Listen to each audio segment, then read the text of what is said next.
Agar uzun market biznesiga kirib 150 ming dollarlik xato qilishni xohlamasanglar, unda bu videoni oxirigacha ko'ringlar. Bu balandparvoz so'zlar emas. Haqiqatan uzun marketda savdo qilayotgan sotuvchilar oldin shu xatolarni qilishdan oldin shu tajribani o'tkazishganda, unda bu xatoni qilib pulligisini muzlatmagan bo'lishardi. Assalomu alaykum, men ismim Farhod Ro'zmatov va men uzun marketda 2022-yildan beri savdo qilaman. 2022-yildan oldin soliq organida ishlab kelib 10 yillik tajribaga ega mutaxassisman. Hozirgi kunda uzun market biznesiga qiziqayotgan sotuvchilar va endi ishni boshlamoqchi bo'lgan yangi tadbirkorlar kundan kunga oshib bormoqda va sizlarni eng birinchi qiladigan ishinglar kerakli ma'lumotlarga ega bo'lish va bundan bittasi bu qanaqa xatolarni qilish kerak emasligi. Birinchisi, men sizlarga hozir 5 ta xatolarni ketma-ketligini aytib beraman. Bu sezon tovarga vaqtida kirib, vaqtida chiqib ketmasligini bilmaslik. Bu nima degani? Masalan, aytaylik, sezon tovarda uzun market bo'ladimi yoki boshqa savdo sohasi bo'ladimi? Agar biza eng ko'p savdoni va eng ko'p foydani aynan sezon mavsumiy tovarda qilamiz. Uni hamma biladi, chunki sezon tovarda risk ko'p va risk ko'p bo'lgan joyda foyda, daromad ham katta bo'ladi. Nimaga risk ko'p? Chunki bizda tovarimiz ostatkada qolib ketib, keyingi yilgacha pulimiz muzlashi mumkin. Shuning uchun men sizlarga misol sifatida aytib o'tishim kerak. Agar biza kurtka sotmoqchimiz, masalan, kurtka bu mavsumiy tovar va kurtkani eng ko'p oladigan oyi bu misol uchun oktyabr oyi bo'ladi. Lekin oktyabrda kurtkani olib kirib savdolarni boshlab bo'lmaydi. Oktyabrdan oldin bizni tayyorgarlikni ko'rib bo'lishimiz kerak. Men o'zimning shaxsan tavsiyam 2 oy oldin, ya'ni avgustdan bizni kartochkalarimizni tayyorlab, uzun marketga tovarimizni topshirgan bo'lishimiz kerak. Chunki bizning tovarimiz avgust va sentyabrda ozgina уже savdolar boshlanib yurayotgan bo'ladi va eng pik bo'ladigan paytda bizning tovarimiz yuqorida turib, kartochkamiz yuqorida turib, ko'pchilik uni xarid qilish imkoni bo'ladi. Va bizning ikkinchi qiladigan xatoyimiz shu joyda, agar bizning savdomiz katta bo'ladigan bo'lsa, oktyabr oyida bizni qayta tovar qo'yishimiz kerak emas. Chunki sezon kalta bo'ladi va biz qisqa bo'ladi va bizni eng ko'p savdo bo'layotgan paytda hozir yana ko'p sotiladi deb fikrlab yangi tovar qo'shib qo'ysa, sezon уже sekin pastga tushishni boshlaydi. Shu uchun bizni vaqtida tovarlarni sot bo'lib, boshqa qo'ymaslikni ham inobatga olishimiz kerak. Ya'ni oktyabrda zo'r ketyaptimi, yana qo'yishimiz kerak emas, уже to'xtatib boshqa tovarga o'tishimiz kerak. Ikkinchi xatolardan bittasi bu sotish mumkin emas tovarlarni uzun marketda savdoga olib chiqish. Masalan, Kopya brend. Kopya brendni O'zbekistonda juda ham yaxshi ko'rishadi, ya'ni xaridorlar Kopya brend sotib olishni juda ham yaxshi ko'rishadi. Lekin biz to'g'ri tushunishimiz kerak. Agar biz mustahkam va uzoq muddatli biznes qilmoqchi bo'lsa, unda uzun marketda Kopya brend sotishimiz kerak emas. Masalan, offline do'konlarda yuqori turuvchi organ yo'q, uni nazorat qilib, qaysidir Kopya brend sotilayotgan bo'lsa, uni sotmasligi to'siqli yo'q. Lekin uzun market sotuvchilarga shunaqa to'siq qo'yadi, ya'ni bloklaydi kartochkalarni. Agar biza Kopya brend sotadigan bo'lsa, qanchadir miqdorda va qanchadir davr sotib turishimiz mumkin, lekin ozgina vaqt o'tgandan keyin uni topib, shunaqa kartochkalarni topib bloklashadi. Shu uchun agar biz uzoq muddatli va tovarimiz o'sha Kopya brendda muzlab qolmasligini xohlasa, brendsiz tovarlarni sotishimiz kerak yoki o'zimiz brend shakllantirishimiz mumkin.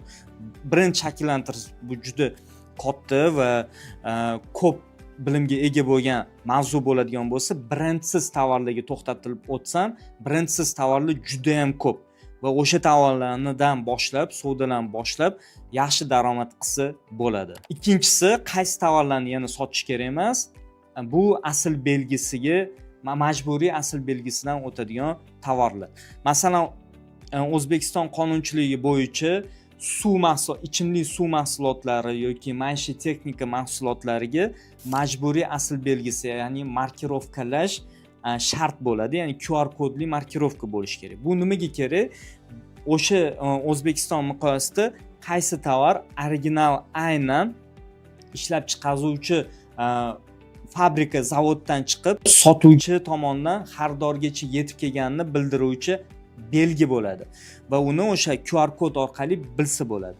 Endi qaranglar, agar biz tovarlarni masalan mana shu texnika uzun marketda sotamiz desa, uni bozordan olib savdoga olib chiqadigan bo'lsa, bizda unaqa QR kod, ya'ni markirovkamiz bo'lmaydi va agar bo'lmagandan keyin uzun marketga olib borsa, u tovarlarni qabul qilishmaydi. Shu uchun agar sizlarda markirovka olish imkoniyati bo'lmasa yoki tovarda markirovka bo'lmasa, yaxshisi u tovarlarni sotish kerak emas.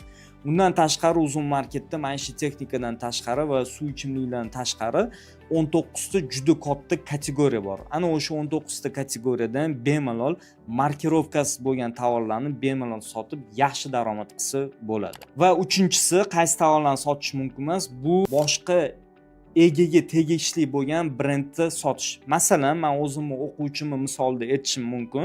Bizda bitta o'quvchimiz Shurapovertni sotib, Makita brendini, bu asl original tovar bo'lib turib, lekin Makita brendi boshqa qaysidir tadbirkorga tegishli va o'sha tovarni sotib yaxshi daromad qilgan. Misol uchun 2 oy ichida 145 tacha sotib, jami 45 millionlik savdo qilib, shundan 9 million sof foyda qilgan o'quvchimiz hozirgi kunda o'sha tovarni brendni egasi tomonidan bu anaqa boshqa sotuvchilar sotmasligini bloklaganligi uchun endi sotish imkoniyati yo'q. Lekin sizlar ham ertaga kirib qaysidir brendni egasini tovarni sotadigan bo'lsanglar, yaxshisi undan ruxsat so'ranglar. Agar ruxsat so'rab, u qog'oz ravishda ruxsat bersa, sizlarga bemalol sotishingiz mumkin. Men hozir Kopiya brend to'g'risida aytmadim. Aynan original tovarni uzunda ham o'shani sotayotgan egasi bo'lsa, ya'ni brendni litsenziyasini xarid qilib o'zi sotayotgan bo'lsa, o'sha odamdan so'rash kerak. Agar u ruxsat bermasa, yaxshisi u tovarni savdoga olib chiqish kerak emas. Uchinchi xatolardan bittasi bu kam foyda qoladigan tovarlarni sotish.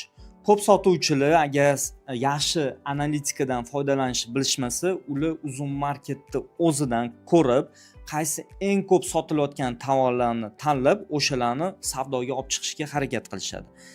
Lekin u yerda qancha ko'p, misol 5000 ta sotilgan tovar bo'ladimi, 2000 ta sotilgan tovarlarda foyda juda kam bo'lishi mumkin. Va biz to'g'ri tushunishimiz kerak. Agar bizda sotuvchilarda endi kirayotgan va byudjeti chegaralangan bo'lsa, masalan $1000, $3000 bo'ladigan bo'lsa, ularni qotgan o'sha savdodan keladigan foydasi kam bo'ladigan bo'lsa, ular oylik xarajatini ham, masalan, soliq xarajatlarini yoki sotuvchini, ya'ni selleri o'zini qaysidir xarajatlarini qoplamasligi mumkin. Shu uchun tavsiya beraman, agar byudjetimiz kichkina bo'ladigan bo'lsa, eng kamida bir tovarni xarid narxiga, tan narxiga yana 1 barobar ustiga qo'yish mumkin bo'lgan tovarlarni sotishni tavsiyasini beraman. Shunda biz hamma xarajatlarimizni qoplab, o'zimizga ham foyda qoladi. 4-xato bu byudjetni noto'g'ri taqsimlash. Masalan, yangi tovar, uzun marketda hali u tovar yo'q, lekin biz uzun marketda hali yo'q tovarlarni sotishimiz mumkin va bunaqa qilsak biz yaxshi foyda qilib qolamiz, lekin biz hali bilmaymiz qanchalik yaxshi sotilishini. Shunda biz bitta tur tovarga $1000 pulni ajratgan bo'lsak, hammasini bittada tikib olishimiz kerak emas.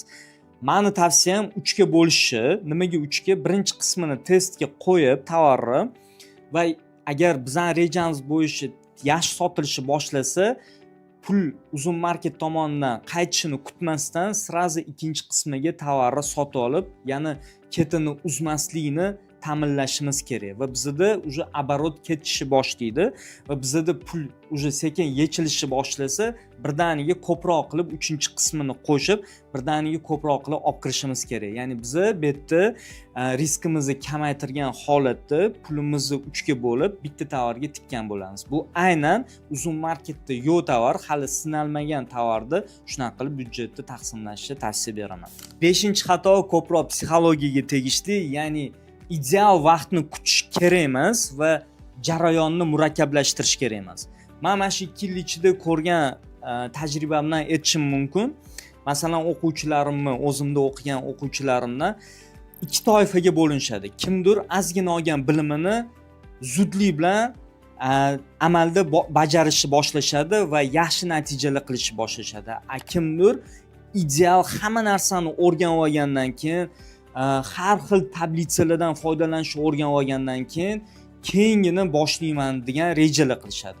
Aslida o'zi jarayonga kirgandan keyin ko'proq odam tajribaga ega bo'ladi. Shu uchun sizlarga ham tavsiya, agar ozgina bo'lsa ham yaxshi ma'lumotlarga ega bo'lganingizdan keyin albatta o'z faoliyatingizni boshlanglar. Chunki qancha ko'p ma'lumotga ega bo'lsanglar, shuncha riskni qilmaslikka harakat qilasizlar. Shuning uchun tavsiyam tezroq boshlanglar. Bundan tashqari men o'zimni o'quvchimdan kelib chiqib, ular Orizorda parfumeriyani optim sotadilar va ular menda o'qiyotgan paytlarida amalda bajarmadilar va bor yo'g'i 3-4 oy o'tgandan keyin o'zlari shaxsan keyin savdolan boshladilar va hozirgi kunda mana o'zlari aytayotdilar, uje Orizorda do'konimni to'liq yopib, faqatgina uzun marketda savdo qilmoqchiman. Chunki o'sha paytda boshida srazi amalda qilmaganlari uchun uje ancha vaqtni o'tkazordilar va hozir fokusni bitta joyga qaratmoqchilar. Va sizlarga ham shuni aytmoqchiman, o'rganinglar va tezroq rezultat qilinglar. Ijtimoiy tarmoqlarimga obuna bo'lib qo'yinglar, sababi har doim o'zimning ijtimoiy tarmog'imda go'shtli, kerakli ma'lumotlarni sotuvchilar endi boshlayotganlar va savdo qilayotganlarga doim ulashib boraman. Va ayniqsa yaqinda zo'r yangilik bo'ladi, shu uchun albatta kutib qolinglar. Aziz 17 yoshda 3 oyda uzun marketda savdo qilib, oyiga $1000 daromadga chiqdi. Alisher Buxorodan kelib uzun market savdo kursi bo'yicha o'qib, birinchi 2 oyda 350 million so'mlik savdo qildi. Onlayn Uzun Pro kursida o'qigan Soliha birinchi 3 haftada 10 million so'm sof foyda qildi. Siz ham uzun marketda savdo qilib tovarlarni foydaga sotishni o'rganmoqchi bo'lsangiz, kursimga taklif qilaman. Onlayn Uzun Pro kursida nimalarni o'rganasiz? Analitik servislardan foydalangan holda to'g'ri bozorni tahlil qilib, tovar tanlashni o'rganasiz. 1688.com ulgurji saytdan tovarlarni zakaz qilib, Abu Sahi, Orizordan arzonroq narxda tovarlarni O'zbekistonga olib kelishni o'rganasiz. Tovar kartochkasini to'g'ri to'ldirib, savdoga olib chiqishni o'rganasiz. Do'koningizni savdosini analiz qilishni va tovar kartochkasini to'pga chiqarishni o'rganasiz. Tovar qoldiqlaringizni nazorat qilishni o'rganasiz. Biznesingizni hisob-kitob qilishni o'rganasiz. Biznesingizda moliya hisobotlarini shakllantirishni o'rganasiz. Foyda yoki zarardaligini bilib olasiz. Va albatta soliq qonunchiligi bo'yicha barcha savollarga javob olasiz va imtiyozlardan qanaqa qilib foydalanishni ham o'rganib olasiz. Kurs natijasida marketplace menejeri bo'lib, oyiga $400 dan $1000 gacha ishga kirish uchun munosib bilimlarga ega bo'lasiz. Yoki tadbirkor bo'lib, uzun marketda tovar sotib, oyiga $3000-5000 daromad qilish yo'llarini bilib olasiz. Kursda kimni kutaman? Kompyuterdan foydalanishda bilimi bor insonlarni va nolimaydigan, qiyinchiliklar bo'lsa yechimini topadigan insonlarni o'z kursimda kutaman. Kurs onlayn formatda bo'ladi, kurator bo'ladi va albatta har hafta prямой efirlar bo'lib turadi. Uzun market o'zi onlayn biznes va barcha ishlar kompyuterda bitta joyga bog'lanmagan holda amalga oshiriladi. Shuning uchun hozirdan onlayn darsliklarni o'zlashtirishga tayyor bo'lishimiz kerak. Asosiy ishim uzunda savdo bilan shug'ullanganligim uchun har oy ham kurs tashkil etmayman. Yangi potokka qo'shilish uchun shu videoning tagida описание, kommentariyada turgan havoladan o'tib Telegramdan barcha ma'lumotga ega bo'ling.